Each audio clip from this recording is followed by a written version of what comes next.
Hello, everyone, and it is Emily with KHEAA here for What If Wednesday. And today on this What If Wednesday, we're going to be discussing what if you were selected for verification. Now, if you didn't know already, KHEAA does provide verification services to certain colleges in Kentucky and select colleges across the country, which is amazing. Like, come on, that's amazing. So I'm going to link some videos about KHEAA Verify specifically in the description box so you guys can check those out and learn more about KHEAA Verify. This is more just to talk about verification in general and to kind of debunk some of the terror around verification. Now, verification is a randomized process through the Federal Department of Education.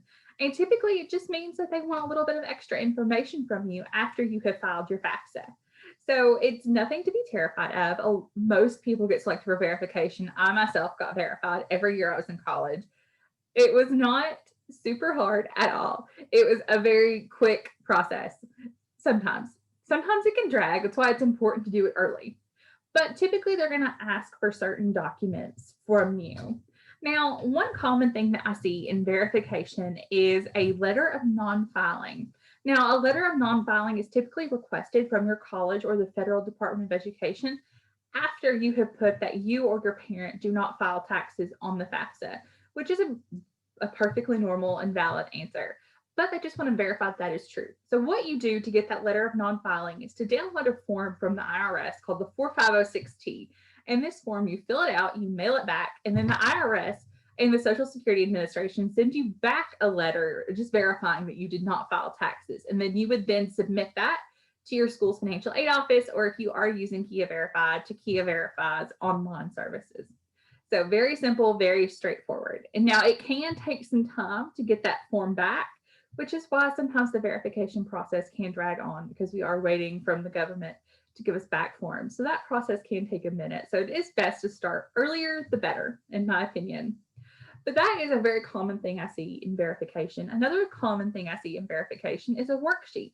Now, a worksheet typically just asks the student who lives in their household what their educational plans are and if anybody else in the household is going to college.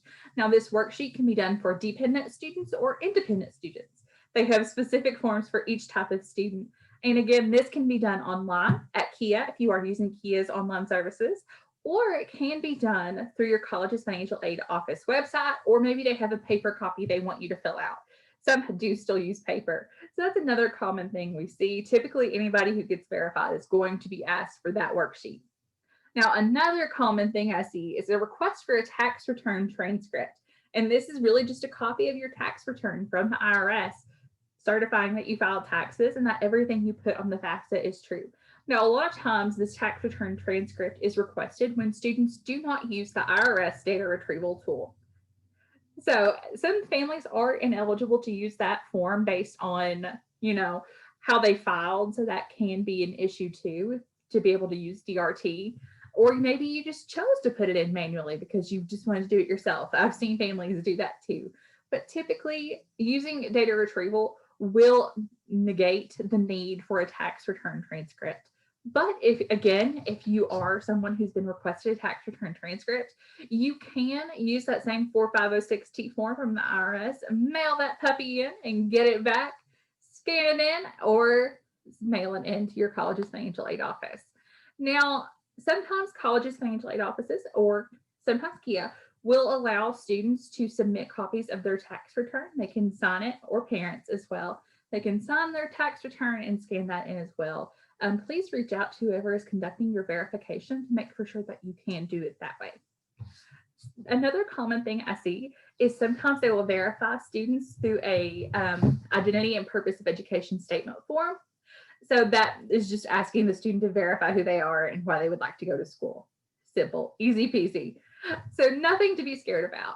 It really is nothing to be scared about. Again, it can take some time to get all of these documents in and processed and all of that, but it really isn't a hard process at all. And if you need any help, even if you are not using a KHEAA Verify school and you want to reach out to any one of us outreach counselors, please do. We love talking to people. We love helping people. We would love to help you with your verification. We've been through this a few times as students and as professionals, so please don't hesitate to reach out to us. And if you would like to learn more about KHEAA Verify, check out those links I put in the description box. Please like and subscribe like this video, subscribe to our channel, follow us on all social media platforms. Check us out because we love putting out content for you guys, and we would love you guys to keep up with us. I hope you all have a wonderful week and a wonderful rest of January. Bye, everyone.